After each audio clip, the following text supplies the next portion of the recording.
Here I am in Montreal, and this back alley was part of a controversy that almost brought down Jean Charest's government a number of years ago. Now he's dealing with a few problems right now, but back then this was one of the things that led to all kinds of problems about the issues of accommodation. Because what you've got behind me here on this side over here, you have got a synagogue and a location where children, I believe boys, are being schooled. They come from other places, and it's for Hasidic Jews. And then on the other side over there, you've got the Y. And what happened was about 4 years ago, a little over 4 years ago, the synagogue actually said they wonder if, because of the skimpy outfits that some of the women are wearing when they're doing exercises through that window, I wonder if they could frost their windows. So in fact, the school and the synagogue paid for the frosting of the windows because they frosted their windows, but they said sometimes it gets hot in there, they have to open the windows and the boys can still look out, and the women are looking rather immodest. Anyway, so they did that thinking they were a good neighbor, but some of the women got very upset about the whole thing, and so they actually reversed the decision.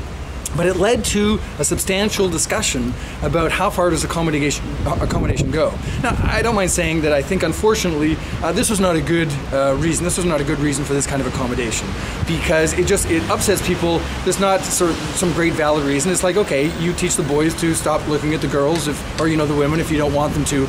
But the women, rightly so, we're saying, look, there's nothing wrong with us. We're not naked. We're in these outfits. We're at a gym. And so that went a little too far. Here's the interesting thing. Quebec right now is dealing with issues of accommodations, and they're outlawing when women can wear burqas, covering their faces and all kinds of stuff. We're going through more and more of that.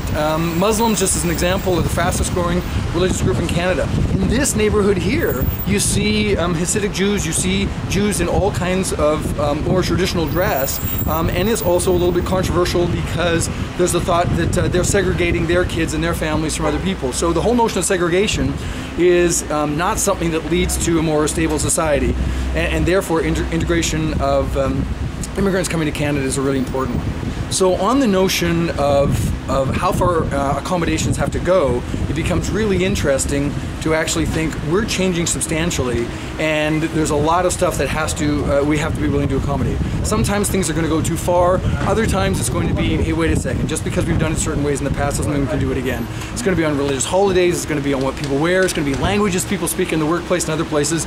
But the fact is, Canada is changing. If we resist, we're going to lead to all kinds of more confrontations, as opposed to, all right, what are the things we can accommodate? What are the things that we don't think it makes sense to accommodate, and therefore there has to be more integration? That's okay. These are discussion points.